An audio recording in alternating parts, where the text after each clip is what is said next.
1975 was such an amazing year in music that I couldn't choose just 10 favorite albums. Besides, a mere 10 albums? Anybody could do that.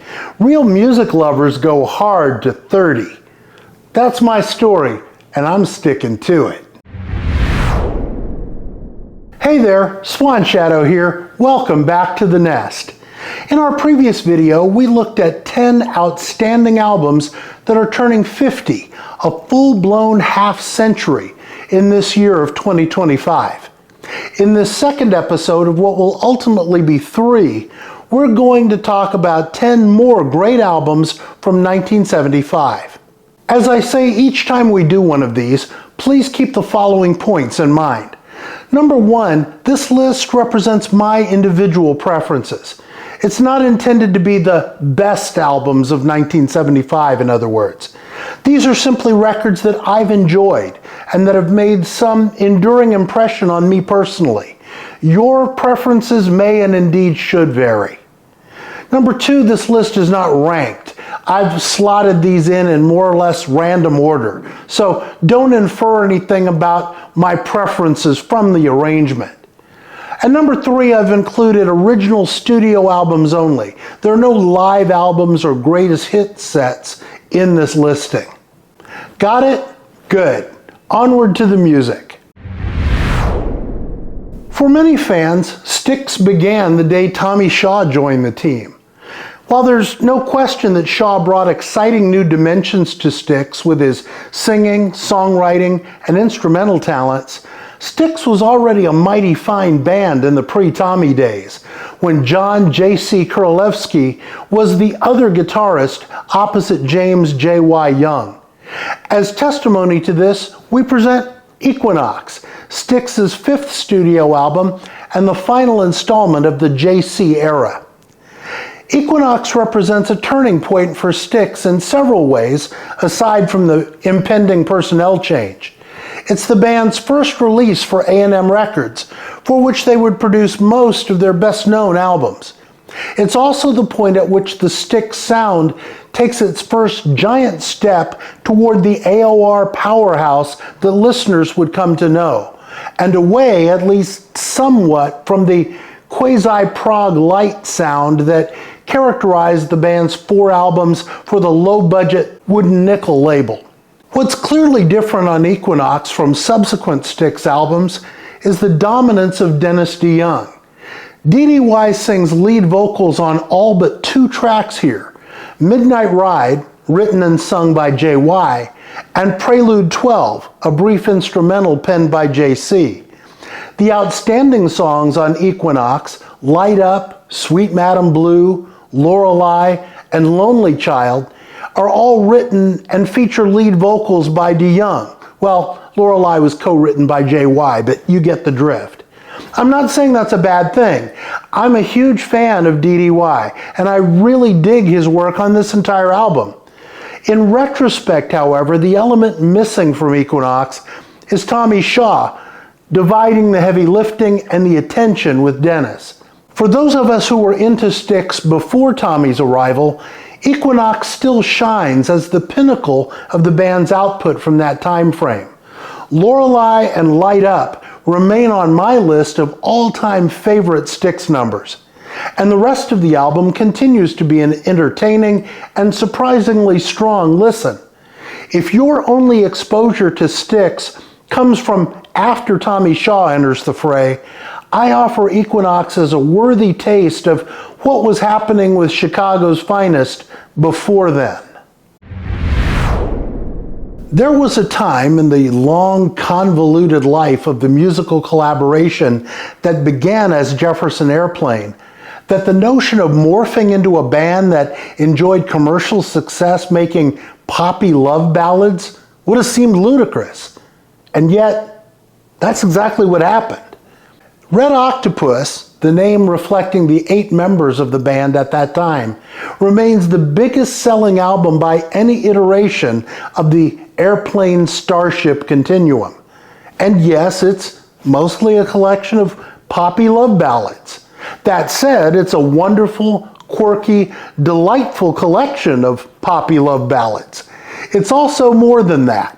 In and among the cheerful sentimentality, we also get gems like Sweeter Than Honey, perhaps as ballsy a rocker as this crew ever recorded. Get Fiddler, an instrumental showcase for violinist Papa John Creech that makes you want to shuffle your feet. And I Want to See Another World, a driving composition by Paul Kantner that recalls the more politically focused era of the original Airplane. But let's not dismiss those poppy love ballads, two of which, Marty Ballin's soulful, sexually charged Miracles and Grace Slick and Pete Sears' earnest Play on Love, rank among the finest poppy love ballads in poppy love ballad history, with Ballin and Slick respectively turning in superlative lead vocal performances. Ballin teams up with Grateful Dead lyricist Robert Hunter and Starship multi-instrumentalist David Freiberg for yet another sterling example of the genre in Tumblin'. Even the album's closer, There Will Be Love, while not strictly speaking a poppy love ballad, still touches on similar themes.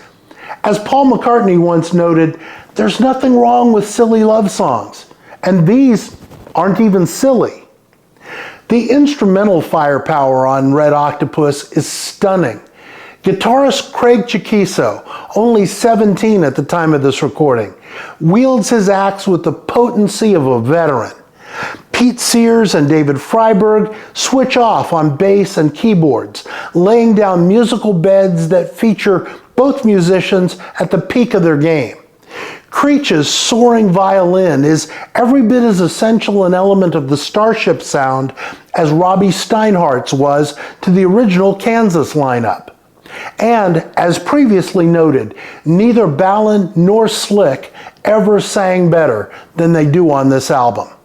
Jefferson Starship, and later just plain Starship, would continue to make solid records for another decade or so amid constant personnel changes and internal turmoil. But they would never again quite hit the heights of Red Octopus. We are about to tear the roof off the sucker.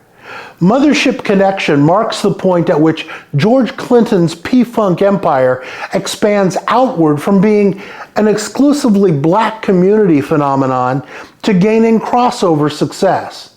With the album's second single, Tear the Roof Off the Sucker, Give Up the Funk, P-Funk notched its first million-selling hit and launched a fusillade of samples, homages, and imitations that continues to this day.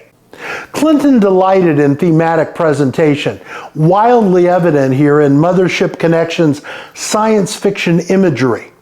Woven through the songs on this album is a narrative about black aliens, the outer space kind, coming to Earth in their mothership to get some funk, which can heal their dying planet. The celestial visitors are led by the Star Child, a persona that Clinton would adopt and sustain through the next several years of P-Funk projects. You don't have to follow the storyline, though, to get caught up in the irresistible groove of epic tracks like P-Funk Wants to Get Funked Up, Mothership Connection, Star Child, and of course, Tear the Roof Off the Sucker, Give Up the Funk. Propelled by the legendary bass of Bootsy Collins, the innovative keyboard stylings of Bernie Worrell, and a horn section led by James Brown veterans Fred Wesley and Maceo Parker, this music makes one's pants want to get up and dance. Mothership Connection hit number 13 on the Billboard album chart, proving that funk does in fact heal the planet. When it comes to music, I'm very much a vocals guy. As much as I love and appreciate the talents of great instrumentalists, at some point, someone's got to sing something, or else I'm going to lose interest. For that reason, I've not owned a large number of strictly instrumental albums, nor do I spend a lot of my listening time with that kind of recording. That said, if you were going to own just one instrumental album, Jeff Beck's Blow by Blow wouldn't be a bad one to own. Having spent most of his career to this point playing in rock bands or with them as a session musician, Jeff Beck decided to make his first solo effort an all-instrumental jazz fusion affair. He put together a super tight quartet: Phil Chen on bass, Richard Bailey on drums, and Max Middleton on keyboards, then entrusted the combo to the production wizardry of the legendary George Martin. And finally, to borrow a phrase from Frank Zappa, Beck shut up and played his guitar. And oh yeah, Beck got a buddy of his to contribute a pair of compositions and to play uncredited on one of them. Some fella named Stevie Wonder. He might have made a record or two that maybe you heard about. If anyone ever asked me why I would rank Jeff Beck as one of the greatest guitarists of all time, note to self, we need to do a video about great guitarists. I would probably just hand them blow by blow and then smile and nod when they were finished listening. The power, the deftness, the endless creativity of Beck's gifts are fully on display on every track of Blow by Blow. He makes the guitar cry, sing, talk, laugh, and any number of other emotive expressions here. The word genius gets tossed around far too often when people discuss various musical talents, but it can't get tossed around often enough in reference to Jeff Beck. Or, for that matter, to that Wonder fellow. The only reason we're not talking about him in this series is he didn't release an album in 1975.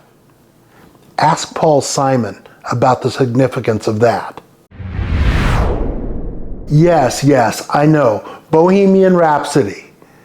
Now that that's out of the way, let's talk about the rest of this amazing album. At the time of its recording, A Night at the Opera was the most expensive album that had ever been produced. A good deal of that expense went into the multi-tracked capturing of Queen's intricate vocal harmonies, which usually involved Roger Taylor singing the high parts, Brian May on the lower parts, and Freddie Mercury singing lead in between. Unlike today, when all of the heavy lifting could have been accomplished digitally, in 1975, this involved separate recordings onto actual tape. Then there was the fact that May frequently also multi-tracked his guitar parts, playing his signature self-built Red Special. Taylor employed a drum kit roughly the size of Liechtenstein. And even bassist John Deacon sometimes doubled on string bass or piano. And yet all of this never feels like excess for excess's sake. It all comes together into that unique, inimitable Queen sound. What is that sound? Well, it's pop, it's rock, it's prog, it's a little metal, it's a little Broadway and British music hall. It's more than a little Freddie Mercury, doing what only Freddie Mercury could do. And of course, it's a little bit opera as well. A Night at the Opera is a grand, sprawling piece of work, spanning the sonic spectrum from the pulse-pounding Death on Two Legs, written by Mercury to spite the band's first manager who'd taken financial advantage of them, to the unapologetically retro Lazing on a Sunday Afternoon, from Taylor's spectacularly silly I'm in Love with My Car, to Deacon's bouncy and affectionate ode to his wife, You're My Best Friend. As Brian May would later note, John didn't write many songs, but the ones he wrote were hits. From May's science fiction sea shanty, 39, to the propulsive rocker, Sweet Lady, and the charmingly jaunty Seaside Rendezvous. And that's just side one of the original vinyl. Bohemian Rhapsody, by the way, isn't the only epic track on the album. The Prophet song, which opens side 2, clocks in at a yes-like 8 minutes and 28 seconds, nearly 2.5 minutes longer than Bohemian Rhapsody, and covers almost as much musically complex territory. Mercury's passionate ballad, Love of My Life, is one of Queen's most covered tunes, and Let's be honest, Queen's a tough act to cover. Then there's Good Company, which finds May imitating an entire traditional Dixieland jazz band on the Red Special, with help from a special amplifier created by Deacon, known as the Deaky Amp. And, oh yeah, there's Bohemian Rhapsody. One doesn't typically expect a musical act to remake itself on its 10th studio album, but Fleetwood Mac pretty much did. Their 1975 album, self-titled, as was their 1968 debut, but often known to fans as the White Album, introduced singer-songwriters Stevie Nicks and Lindsey Buckingham into the group dynamic, creating the iteration of the band that most people think of when they think of Fleetwood Mac. You know, the iteration that actually sold records and become a worldwide phenomenon. That said, it's still a version of the band that already included Christine McVie, who had officially joined the band 5 years earlier after a couple of years as a session player, and who was already the best thing about Fleetwood Mac. I would contend that Christine was always the most essential component, and that she continued to be even after Buckingham and Nicks arrived.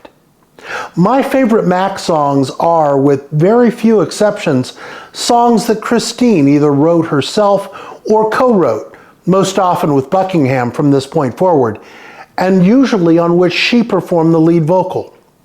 What Lindsey and Stevie brought to the band, in addition to their own talents, was an environment in which the kind of music Christine created had a better opportunity to shine, because it was more like the music that the Buckingham-Nicks duo came in with than the more eclectic rootsy fare with which Fleetwood Mac began.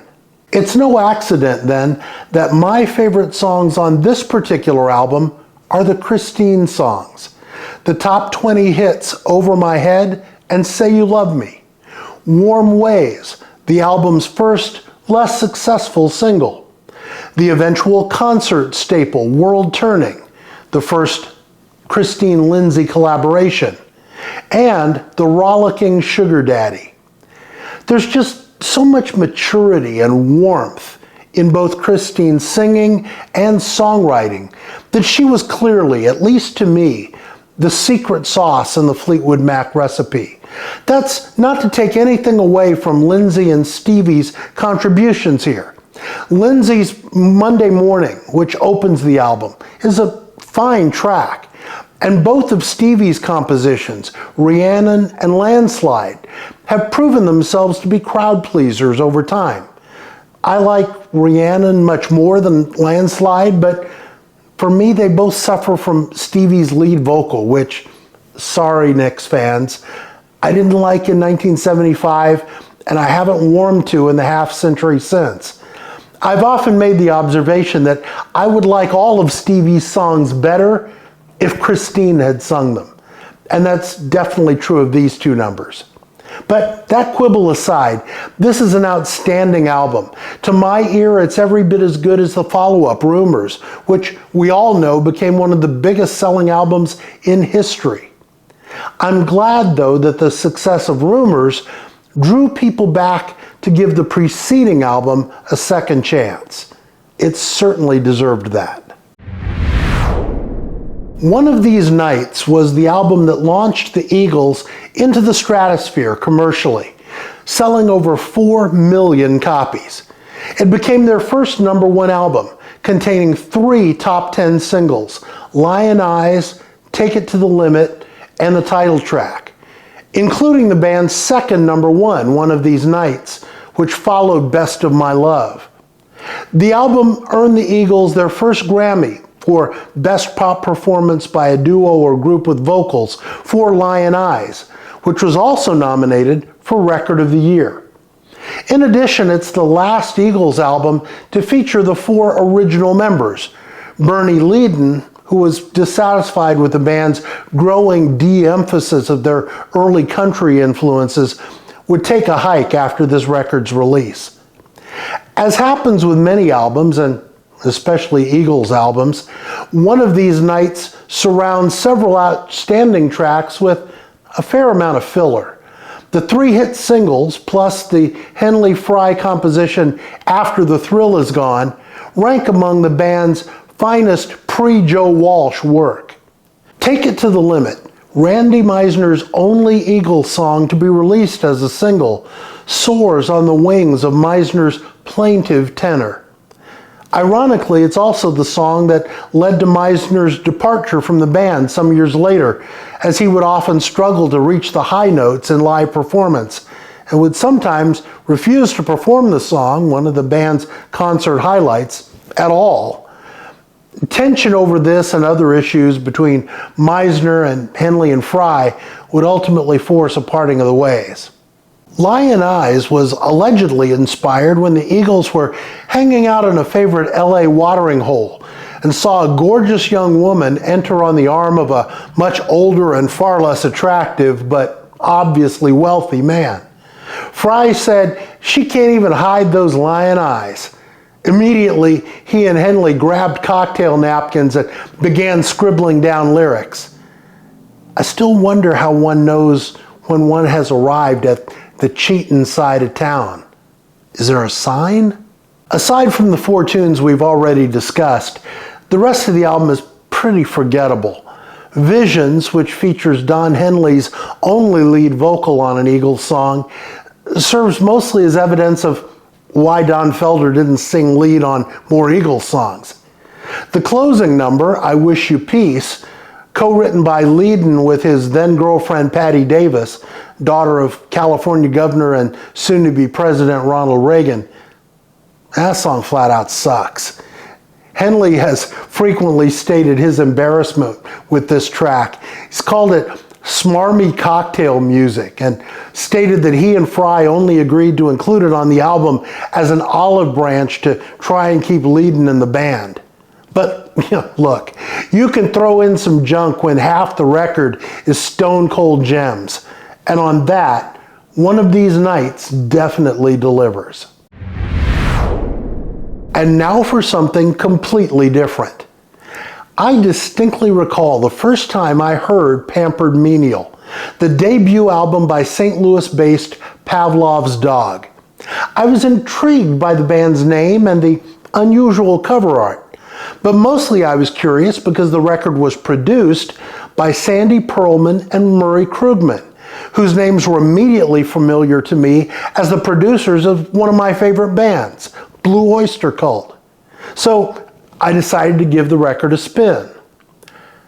And then I heard David Surkamp's voice for the first time.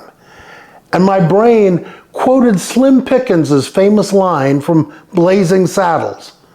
What in the wide, wide world of sports is going on here? Most people attempting to describe David Surkamp's singing will land on the phrase, Geddy Lee on helium. I can't come up with anything more accurate. That's exactly what he sounds like. It's a voice unlike anything else I've ever heard. Now, don't get me wrong, Surkamp is a grandly emotive and expressive singer, and he interprets the music beautifully. He just sounds like a cartoon character while he's doing that. But if you can get past Surkamp's undeniably bizarre vocals, and I encourage you to try at least once, the music behind that voice will draw you in and amaze you. Pavlov's Dog's stylistic approach is an engaging blend of progressive rock and good old American classic rock. Think of them as a less complex Kansas, who hailed from one state further west. In fact, if you replace Surkamp with a more listener-friendly singer like Kansas's Steve Walsh or Robbie Steinhardt, I can easily imagine the best songs from this album playing on AOR radio right alongside Carry On Wayward Son and Dust in the Wind. If you've never heard Pavlov's Dog, plug the title of this album into your YouTube search bar and take a listen. Don't let Geddy Lee on helium scare you off right away.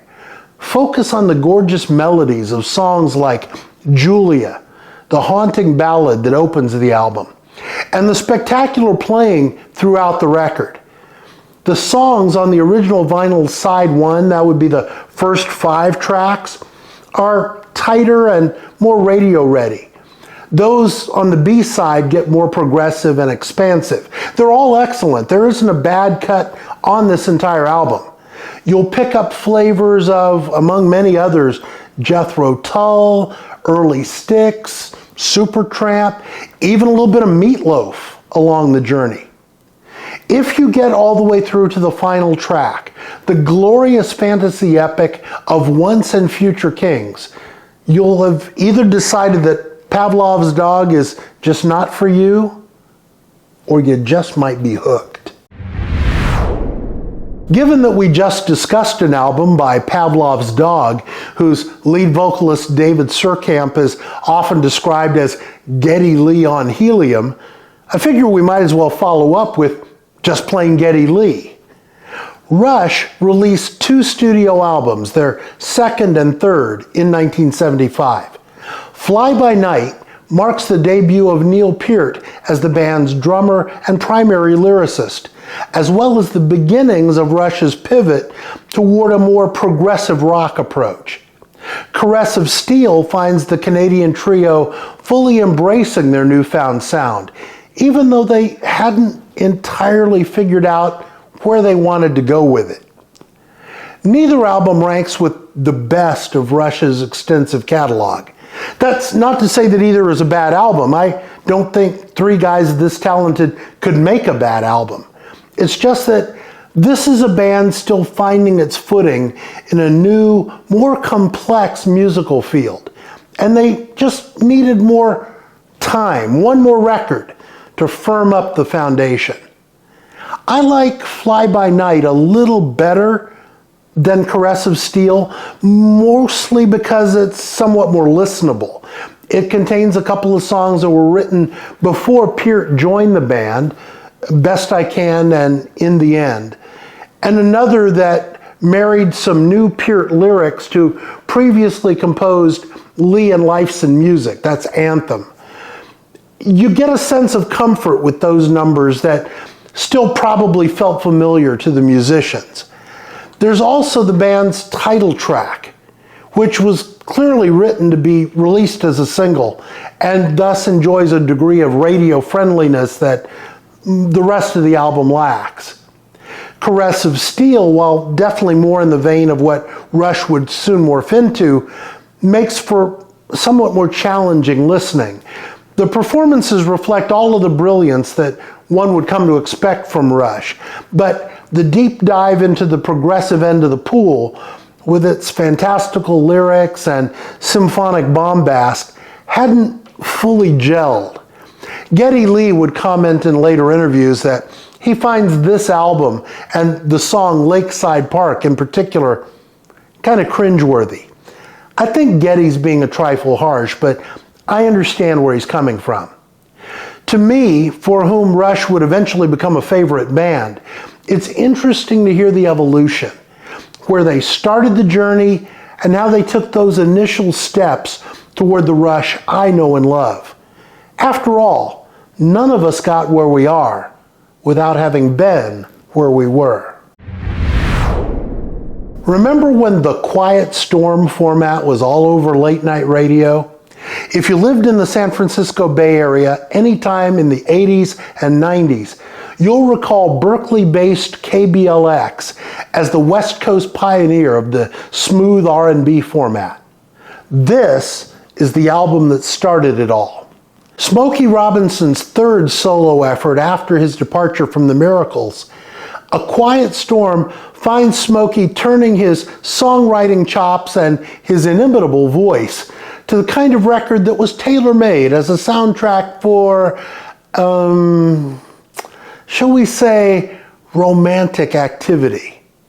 Trust me, if you and or any of your friends were born in the mid to late 70s, there is a non-0% chance that one of you, and perhaps more than one of you, was conceived to the soulful groove of this album. Hey now, don't look at your parents like that. They knew what was up. A Quiet Storm spawned Smokey's first hit on the Billboard disco chart, Baby That's Back At Ya, which got to number 7. Although it's a far more mellow and laid-back number than what the word disco usually calls to mind. Among the other standout tunes on the album are Happy, a Smokey-penned minor hit for Bobby Darin in 1972 that Michael Jackson would also cover on his 1973 solo album. Wedding Song, composed by Smokey for Jermaine Jackson's 1973 nuptials. Love Letters, a funky joint aimed at those of you who go to Blue Oyster Cult concerts and scream, "More cowbell!" And the closing number, Coincidentally, which sounds more like the Miracles all over again. And let's not forget the title track. 7.5 minutes of sweet soul, so smooth you could pour it in a jar and call it Skippy. As usual, Smokey is backed by an army of the finest musicians Berry Gordy's money could hire, led by legendary Motown guitarist Marv Tarplin. Now, there's a player who rarely gets mentioned among the great axe slingers, but Tarplin put the sixth string to more hits in the 60s and 70s than most of those other guys combined. If you're in the mood to groove, or, just in the mood, A Quiet Storm is the sound you need. It's one of the finest soul albums of the 1970s. Alrighty then. 10 more magnificent albums that this year are half a century old. Man, that's hard to get my head around. And guess what? I've got at least 10 more to come on our very next video offering. If you subscribe to this channel, and please do that now if you haven't done that already, YouTube will tell you when that video comes online. I would appreciate it greatly if you would take a moment to give this video a thumbs up. And if you have thoughts about any of the albums we've covered in this video, pop a comment below. I'd love to hear what you think about this classic music. And if you missed the first video in this series about my favorite albums of 1975, there's a link in the description below. Until we hang out again, please be well and do well for someone. As always, I have to ask, is there gas in the car? Yes, there's gas in the car.